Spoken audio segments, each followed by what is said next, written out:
question. Are you ready to reach new limits? It's time to change your family tree and redefine industry.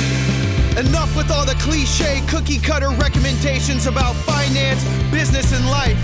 You found the podcast to give you the tips you need to create the unconventional lifestyle and outcomes you've always wanted. It's time to build your own systems and play your own game. You're tapped in with the one and only Dan Nicholson, and this is Rigging the Game Podcast. Listeners, I am super excited to share with you that my book, Rigging the Game, How to Achieve Financial Certainty, Navigate Risk, and Make Money on Your Terms, is finally available. If you want more details, check it out at riggingamazon.com. Welcome back to another episode of Rigging the Game. This week is going to be another short episode where I talk about certainty commandment number 3. Every decision has an infinite number of trade-offs. In other words, resources are scarce, and when we make a decision to do one thing, we remove an infinite number of other possible things we could be doing. Now, it's hard to think about things in terms of infinite, but truly it is infinite number of trade-offs. And to really understand this commandment, it's important that we think about not just the currencies of time or money. There's more than just time or money. I use this acronym TIMER as a starting point for thinking about the different currencies that we face. So TIMER is, the T is for time, the I is for influence and identity, the M is for money, E is for energy, and R is for reputation. And so back to closer versus more, the first commandment, that when we think about what we're trying to get closer to, we also need to think about those different currencies, because we may be trying to get more time or more energy. So to kind of bring it back to these trade-offs, when I decide to invest my time in something, I remove an infinite number of other things I could be investing my time in. If I decide to invest my energy in something, the same, money, so on and so forth. And really what this points out, again, is that resources are scarce. They are not infinite. Time is arguably the scarcest of the resources. And so we get in this trap where we are constantly chasing more. I think I've talked about before about how we're biologically wired to chase more. That dopamine is the molecule of more. That comes from Dr. Andrew Huberman. I can't take credit for that statement. That I heard it from him first. There may be others that have said something similar. I'm sure there are, but that's where, just to credit my source. But we're biologically wired to chase after more. And we tend to view these opportunities that we face through this lens of more and maybe fear of missing out. And so what if I don't capitalize on this? What's going to happen? I got to jump in on this investment opportunity. I got to hire this person. I got to on and on and on. But what is the trade-off? What could I be doing that's going to be a better use of my precious resources because they are scarce? And to back up a little bit, I've talked about this principle. We have 12 core principles that we teach. And one of them is, first we optimize, then we maximize. And I believe I've done an episode on this topic in the past, but just to kind of connect the dots here. So when you run a Fortune 500 company, you have one responsibility at the end of the day, which is to maximize shareholder value. That is your job. You have a fiduciary responsibility to do that. If you don't maximize shareholder value, you're going to get fired. Maybe there's going to be lawsuits, so on and so forth. And so you go in pursuit of maximize. Well, what does maximize mean? It means having the most amount of money, most amount of profits. That might lead you to having the most amount of staff, most amount of clients, so on and so forth. And that's what you learn about in business school. I went to business school. I learned about maximizing shareholder value. Now, you may have a political perspective where you don't agree with this concept of maximizing shareholder value. That's a whole other discussion. But what I'm getting towards is, because resources are scarce and you're at maybe a team of one, or you and your partner, team of two, and your business could be a business partner, could be your partner in life. Resources are scarce. You don't have the ability to maximize.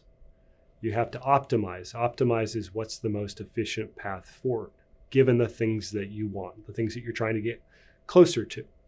And so when we think about these trade-offs, that exist, we need to think about optimizing. What am I ultimately trying to accomplish? What's the most efficient path forward? Now, I was talking to a CCA student recently, and they provided a really great case in point around this concept of trade-offs. They were invited to speak at an event, and they started thinking about that opportunity. And the tendency to get, if you're invited to speak, is to say yes right away. Yes, I gotta do it. Now, some people have said you're either a hell yes or a no, and that sounds pretty good. I used to say that same thing too. You're either a hell yes or a no, but a lot of times you're in the middle on that. I don't know if I'm a hell yes. I don't know if I'm a no. And so I think I want to speak, but maybe I don't. And so you end up in this kind of churn about what do I actually do? Because you need more data. Got to play your game. How can I turn this into a hell yes, or how can I get more data to know if it's a no? And so we end up kind of in the spiral, and then often we just end up saying yes because we're not sure.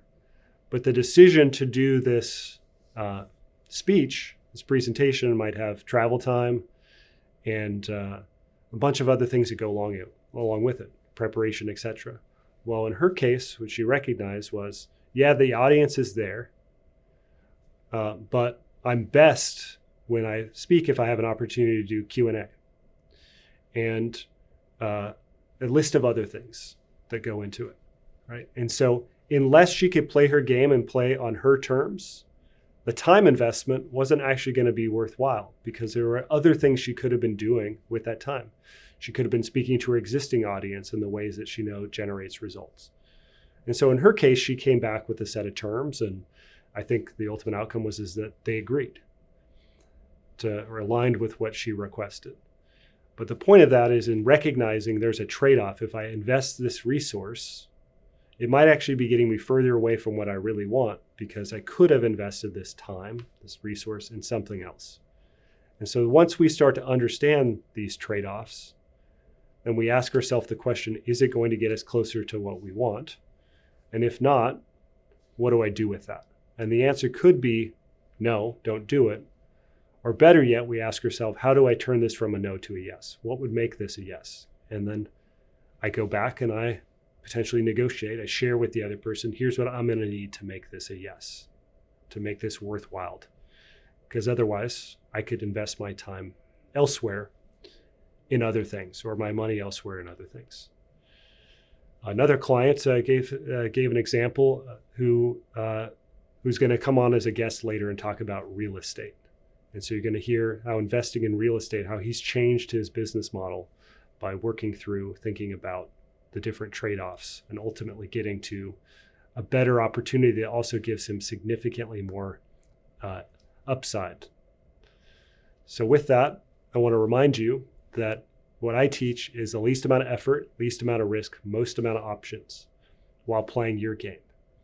And when we don't understand that there are an infinite number of trade-offs and we just jump into things because of FOMO or because of chasing more or all these other cognitive biases that exist out here, when we don't do that, the consequence is we end up putting in unnecessary extra effort, we end up taking on unnecessary extra risk, and we're left with no options.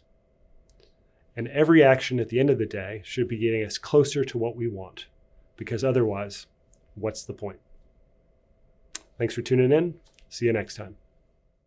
I hope you enjoyed today's show as much as I did. If you're interested in learning more about my book, Rigging the Game, How to Achieve Financial Certainty, Navigate Risk, and Make Money on Your Terms, go to riggingamazon.com.